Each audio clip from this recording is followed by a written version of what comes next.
안녕하세요. 반갑습니다. 서울대 영재원 2025학년도 입시를 좀 분석해 보겠는데요. 이번에 기출문제도 좀 포함시켰습니다. 일단 서울대 영재원 같은 경우에는요, 모집이 이제 심화 과정에서 하사 과정도 있지만 심화 과정을 먼저 설명해 드리면요. 일단 정원 모집에서 수학은 18명, 수리정모 18명, 그리고 물리학, 화학, 생명과학, 천문, 지구, 환경과학으로 해서 나눠지고요. 소개를 보게 되면은 수학은 수학적 직관, 추론 능력, 문제 해결 등의 수학적 능력을 자기주도적으로 신장시켜서 수학에 재능이 있는 학생들이 융합시대에 걸맞게 우수한 수학 연구자로 선정할 수 있도록 해주는 거고요. 수리 정보는 AI 관련 학교 수학과 코딩이 융합된 코딩 수업을 익히고요. 탐구하게 합니다. 또한 피지컬 컴퓨팅으로 VR, 3D 프린터, 라즈베리 파이, 파이썬 등을 탐구하게 되고요.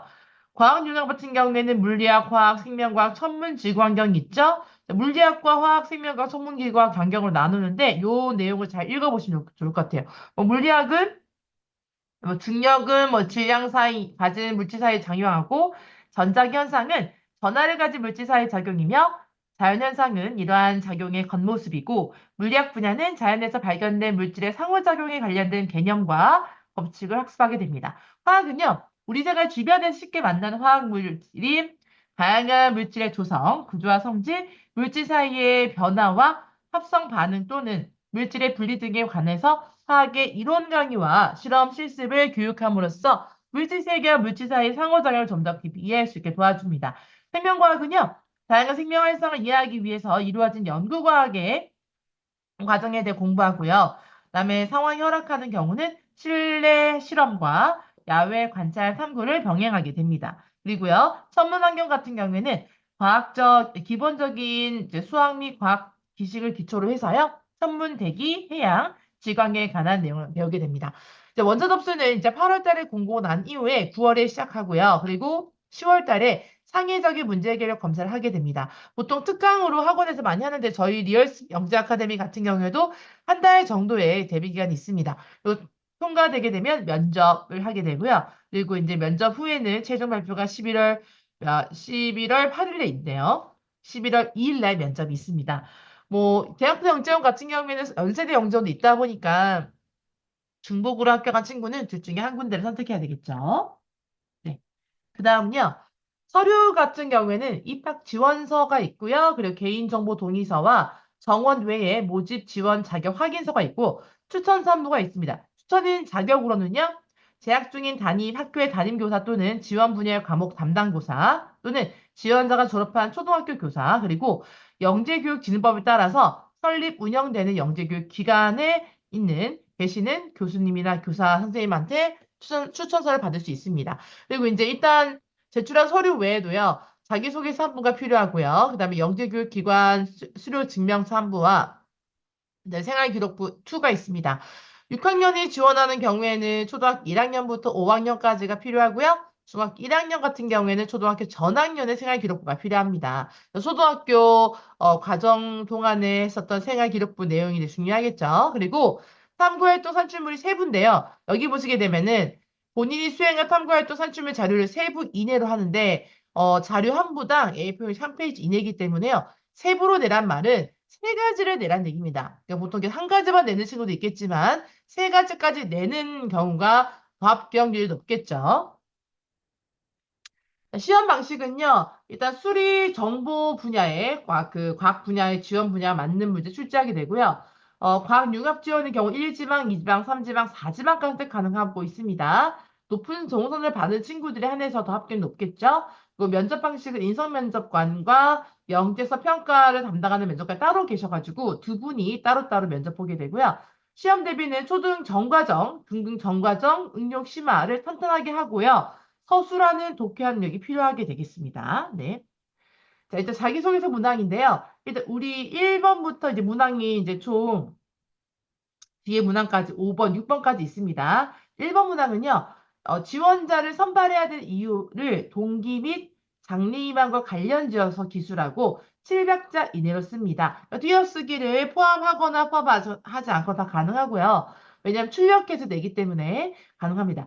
지원자 모집 분야와 관련된 학업 능력 개발을 위해 현재까지 어떤 노력을 하는지, 앞으로 무엇을 어떻게 할 것인지인데요. 일단은 뭐, 이 모집 분야 관련 본인이 장래만 있다면 거기에 관련해서 본인이 지금 어떤 능력을 지금 배양하고 있는지를 보는 거죠. 그다음에 창의적으로 연구한 내용을 쓰는 건데요. 이거는 이제 A4 용지 단면 세 장까지 쓰게 되고 이 안에는 세 가지가 쓰게 되기 때문에 세 가지 내용에 대해서 창의적인 내용을 이 안에 다 들어가야 됩니다. 그래서 총 1200자 이내로 써야 되는 거죠. 그리고 자신의 강점, 약점, 또 봉사활동했던 경험도 쓰고요. 실제로 면접 때 여기 내용에 대해서 면접관이 질문하기도 합니다. 그 다음에 또 하나는요. 자신이 읽었던 책에 대해서 각각 300장 이내로 쓰는데 총 3권을 쓰게 됩니다. 여기 내용도 책도 질문할 수 있고요. 또 하나는 이 책에 있는 뭐 난이도라든지 뭐 책의 종류 이런 것들은요. 사실은 좀 다양하게 되겠죠. 지원 분야에 관련된 책도 포함이 돼 있고 그렇지 않더라도 인문학적인 내용, 그러니까 본인이 어떤 삶에 있어서 태도가 변화되거나 큰 영향을 미치게 된 그런 책들이면 되겠습니다.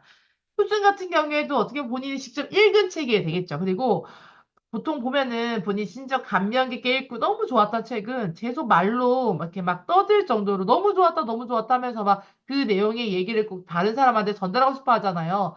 그때 깨달았던 내용들을 이제 여기 쓰면 되겠습니다. 네. 자, 이번에 영재교육원에 이제 나왔던 기출문제예요. 아주 따끈따끈한데요. 지금 보시게 되면은 서울대학교 영재원 서울대학교 영재원 기출문제 이번 2025학년 나왔던 문제인데요. 이제 아이들이 쓴 뭐 기억했던 내용을 제가 쓰다 보니까 전부 다 완벽하진 않지만 보시면요.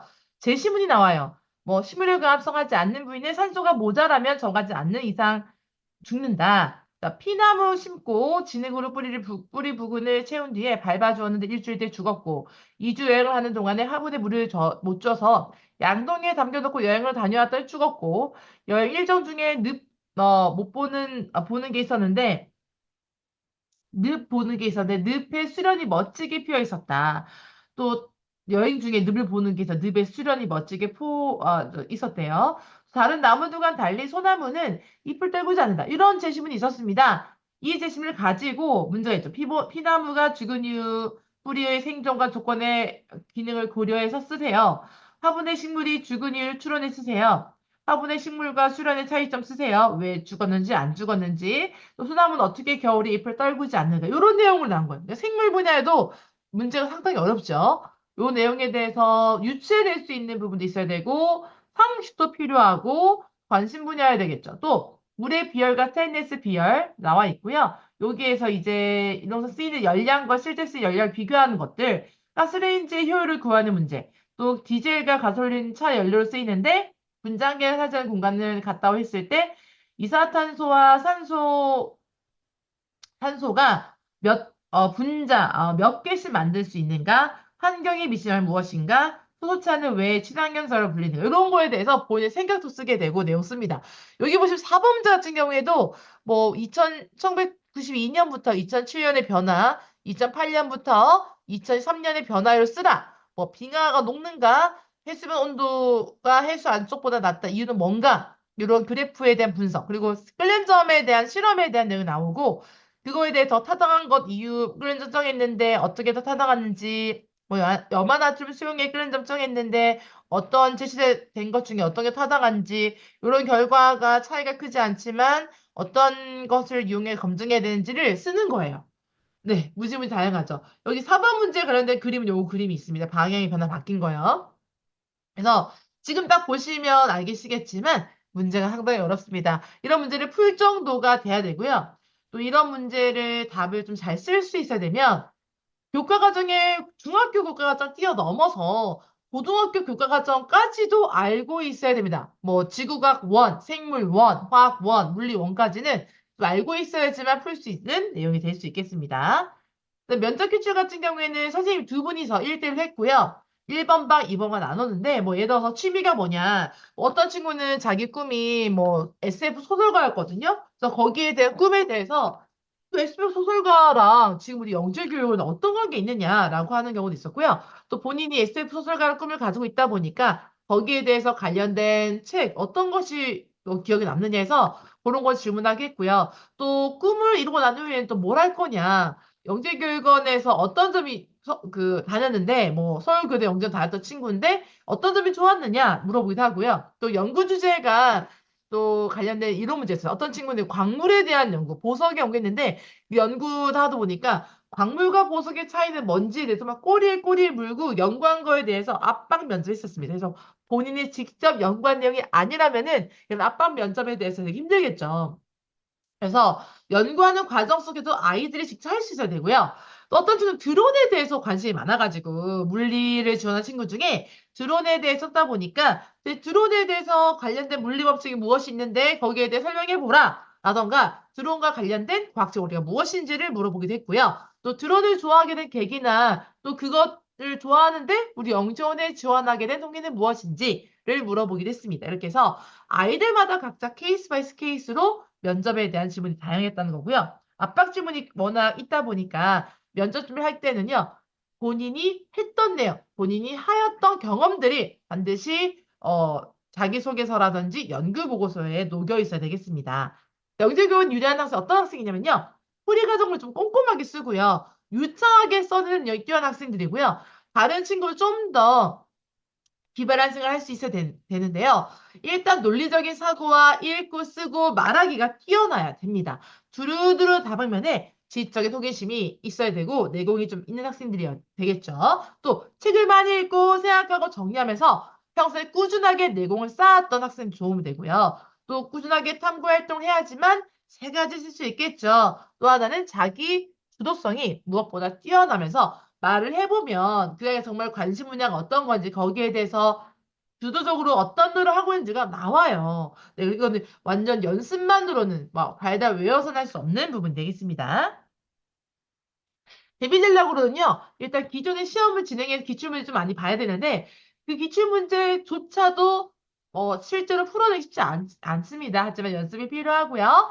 또 어떤 문제를 하더라도 탐구하는 문제를 그냥 보지 말고, 그런 이론으로 달달 외우는 공부가 아니라 생각하고 고민하고 또 꼬아서 보고 한 가지 내용을 여러 방면으로 이렇게 다양하게 응용해내는 게 필요하게 되겠습니다. 그래서 하이탑 교재, 중학교 과정이라든지 고등학교 과정에 1학년 과정, 원과정까지는 좀 해야 되지 않을까 싶고요. 거기 뒤에 보면은 창의적인 문제가 있어요. 그런 문제들을 많이 풀어보면 도움이 되겠습니다. 그래서 이런 걸 많이 하려면, 영재교육원 문제를 잘 풀려면 적어도 1년 이상은 준비가 돼야 되겠죠.